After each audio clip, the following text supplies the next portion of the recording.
Live from downtown Detroit, home of WDIV and Click on Detroit, Local 4 News at 6 starts now. A common social media claim about COVID survival rates and the need for mask requirements is put to the test. A teenager sent back to juvenile detention for not meeting a probation requirement, and tonight, protesters are calling that racial discrimination. Glad you're with us for Local 4 News at 6. The controversy centers on a Groves High School student who got caught up in the juvenile justice system. The judge decided the teen, who is African American, violated her probation by not completing online schoolwork and sent her to juvenile detention. Local 4 defender Sean Lay is live now with a look at the efforts to free Grace. Sean, tell us more.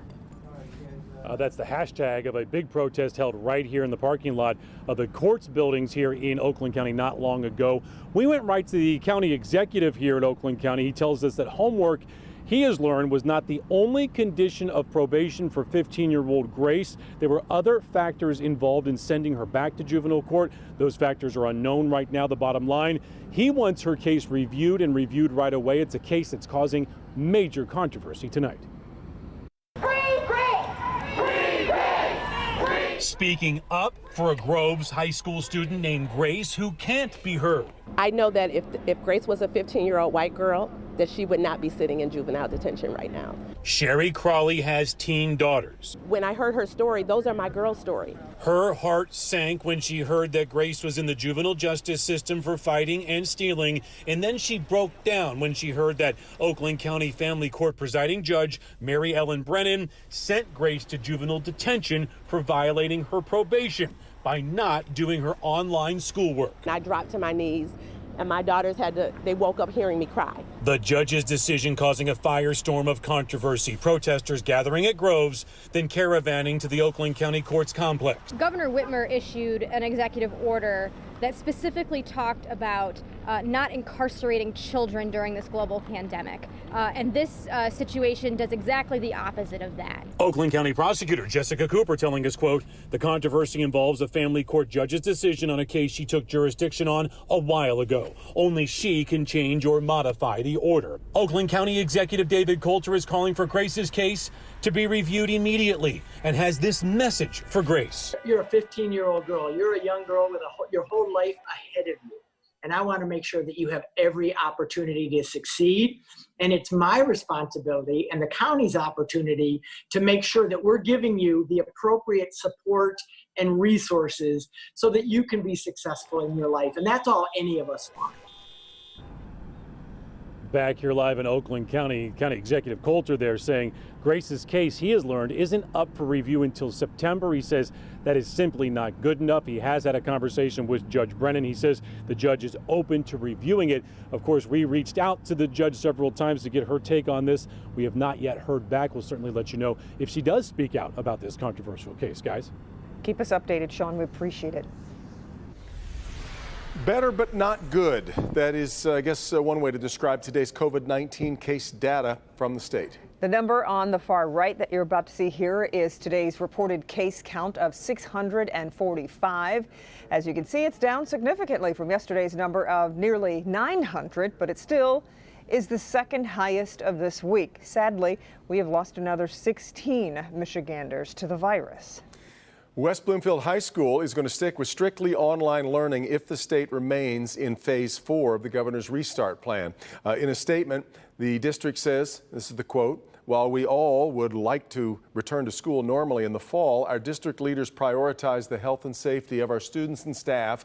Consequently, until we reach phase 5 as a state region, it is not feasible to return to a fully face-to-face instructional model.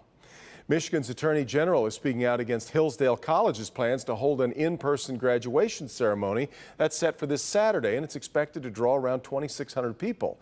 Today, Attorney General Nessel's office put out a statement reminding everyone that gatherings of more than 100 people are right now against the law in that part of the state and encouraging local law police agencies to, here's the quote, exercise their authority and discretion in their enforcement efforts. Well, it's the deadline many have dreaded. The federal government's $600 a week unemployment benefit ends in the next 10 days. But as Local 4 business editor Rod Maloney reports, there's a move to extend those benefits. We have seen the economy acting strangely lately. I mean, there are many businesses that are desperate to get new workers but can't get them because many are getting $600 a week and don't necessarily want to go back to work. But on the flip side of that, there are many businesses that won't be coming back, and a lot of people are unemployed and will continue to be, and that's what's driving this effort. Congresswoman Debbie Dingell today became especially emotional, contemplating the numbers of unemployed across Michigan and the nation. People are scared. They're very focused on what is going to happen on July 30th, and they don't know how they're going to live. She and Detroit Democratic Congresswoman Rashida Tlaib held a Zoom press conference today calling for a benefits extension immediately. These are our neighbors.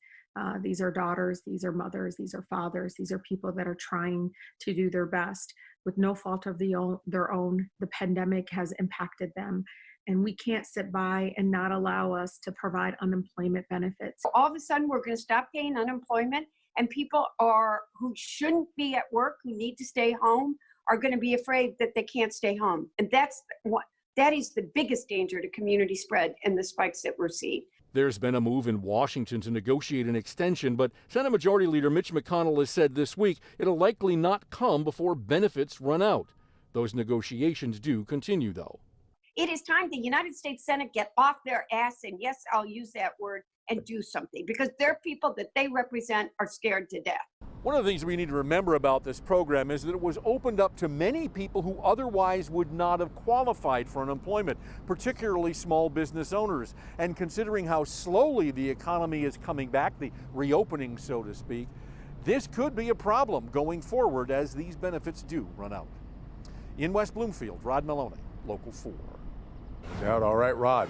Well, this has been the first overcast day that we have actually seen in some time, isn't it? It is, and for some people, a lot of people, it's not so bad because we really needed the rain. Yeah. We did, guys. We not only needed the rain, but it was good to get a break from those high temperatures. We were actually below normal for once, but don't worry, when that heat is coming back here shortly. Let's go to Storm Tracker 4. There's not a lot left to look at, but you can see out there in the west zone, specifically in southern Livingston County, had a couple sprinkles out there. Those are going to continue to migrate to the south. Looks like they may be picking up a little bit more steam there, but should be just some light rain moving through. Really not going to be much of an issue. The good news is everybody got a little bit of something over the last 24 hours. Green shaded areas there south of 94. Half-inch plus. In fact, Metro Airport actually set a daily rainfall record with more than an inch of rain, but that was one of the outliers, one of the big winners. Temperatures tonight in the 70s as the clouds decrease. Humidity goes down tomorrow, but man, that heat is coming back. We'll look at our next heat wave and how long it will last in just a few minutes. You can see the numbers already in the 10-day forecast on our Local Forecasters app. It is free to download in your app store by searching WDIV. Guys? All right, Ben. Michigan's eviction moratorium has officially expired, potentially leaving hundreds, if not thousands, of families at risk of being put out of their homes if they can't afford to pay their rent. But in an effort to ease some of the strain, the city of Detroit was able to extend the moratorium for its residents. Victor Williams has more on this ongoing struggle. Victor?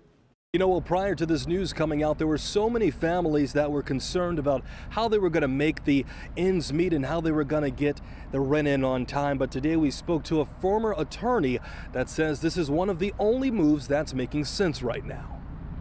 If you're working, you got one set of options, but if you're unemployed, the options change. Just hours after Governor Whitmer's statewide moratorium on evictions expired, the 36th District Court announced it will be extending that moratorium in the city of Detroit until August 15th.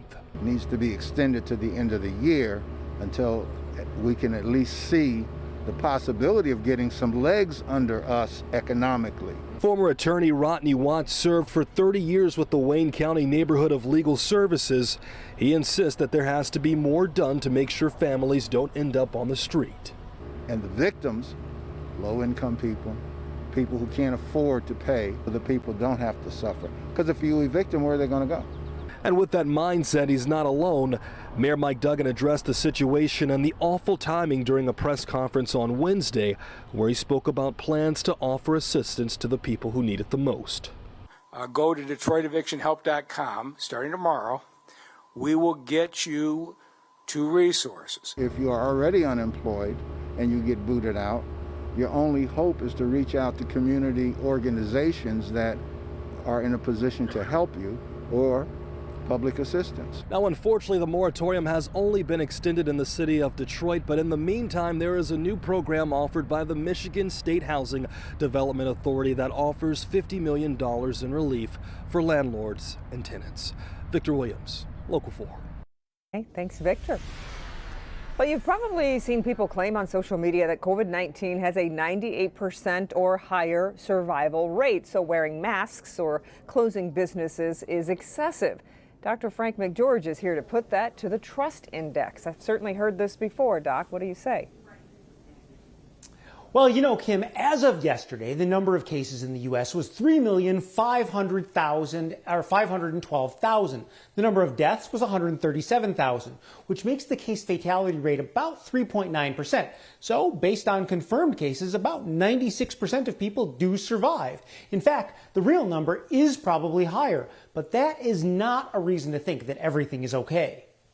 The fact is, because of the significant number of asymptomatic or minimally symptomatic people with COVID-19, we don't actually know exactly how many people have been infected. Based on community surveillance, the CDC estimates the number of infected people may be as high as 10 times the number of confirmed cases. Using the current numbers, that means over 30 million people could have been infected.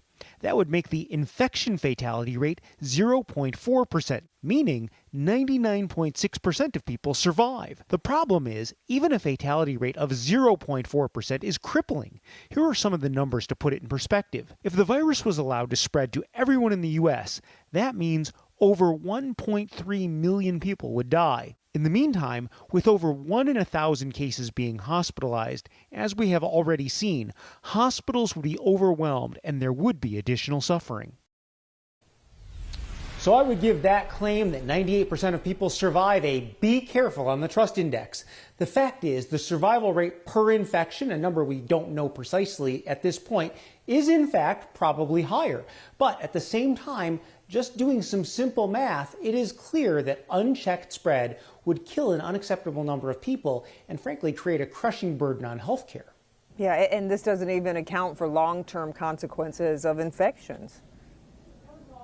No, Kim, it doesn't. You know, whether it's something simple like a loss of smell or taste or something more dangerous like a lung injury, blood clot, or heart damage, every extra person that gets infected and dies or has a complication because people didn't do everything they could to decrease the spread, frankly, it's just unnecessary. Yeah. Okay. Dr. McGeorge, we appreciate it. So much to learn on that front. Well, no comic conventions, no Marvel movies. Pretty tough summer for superhero fans, though not all is lost. You're looking at the first Marvel comic. And for a limited time, you can come see it too. I'll let you know where it's at.